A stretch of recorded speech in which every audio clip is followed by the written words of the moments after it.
an Orthodox priesthood Hindu family. I was born in a Hindu family to Brahmin priests.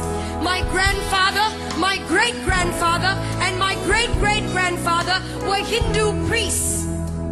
It was unthinkable and offensive for a daughter of a granddaughter of a priest to come away from that system.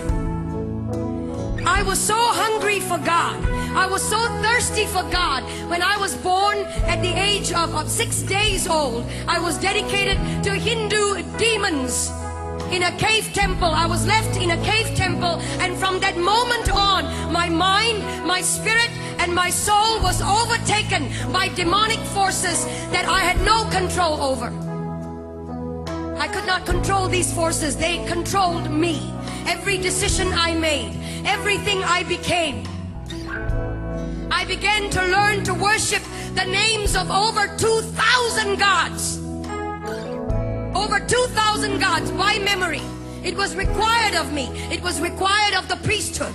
And I, as an obedient daughter of a priest or granddaughter of a priest, I learned the names of 2,000 gods. At the age of 19 or 20, I was so hungry for God, but I did not know His name, where He was, who He is.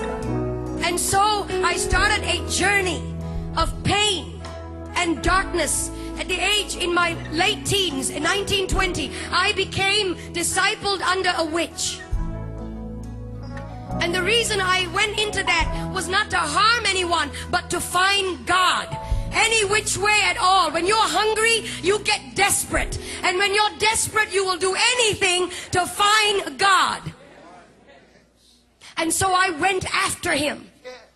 And I didn't find Him in the pages of Hinduism. I didn't find Him in the pages of the priesthood creed. I didn't find Him in the pages of mantras and prayers that I was taught to believe in. I didn't find Him in the rooms of temples. Huge temples. I would go into that and want to look for God. There was one time I was in southern India, and there was in this temple, I went in and I opened the curtain. There was a veil that divided the holy area from the rest of the public. Well, I couldn't wait. I had no authority to go into that area. Only a male priest could go in there. I opened the curtain, and there was a 10-foot idol. 12 arms, 12 faces, myriad number of eyes. He didn't see me.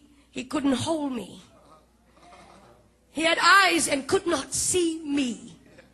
Years down the road, I was struck with a demonic pain in my body. From the top of my head to the tips of my feet, I would be in pain. Painkillers and suicide came the order of the day.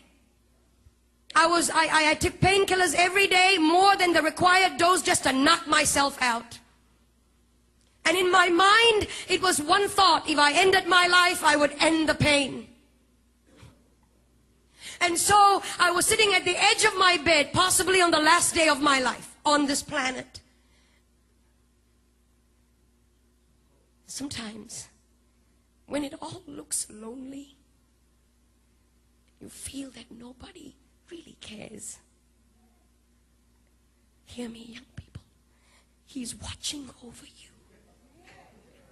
He's watching over you. And it may not be tangible, but He's over you. And He loves you.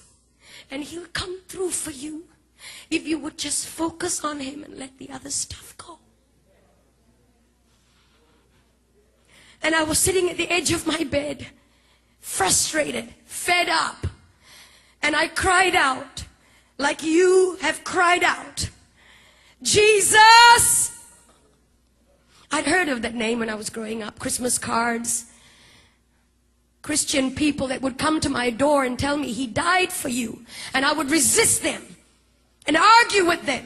Proud and arrogant of the priesthood that I belonged to. Ignorant. And when I cried out, Jesus, the presence of a holy God began to filter through that room. That room was darkened. The lights were switched off. I was sitting on the edge of my bed. I never saw His face, but His voice was as audible as anything that I've ever heard before. I am Jesus. I am God. And He touched my body. No doctor could cure the disease that was in my body. No doctor could heal me. young man, no doctor could provide the answers. Nothing out there can. And I've been there, done it, and I've tried it. Everything, the darkest road, I've taken it, gentlemen. And he came to me, he touched my body. In an instant, that disease left my body. In an instant, I was healed. I began to feel his power and his presence course through my body. And then I went into this tiny church, about 50 people, and somebody up in front there looked a bit like this platform, and somebody up on this was talking about going into the water, that if you're baptized you become a new creature. Well, I didn't understand that either. I was wondering how water can make such a big difference. What's the big deal? We take showers every day.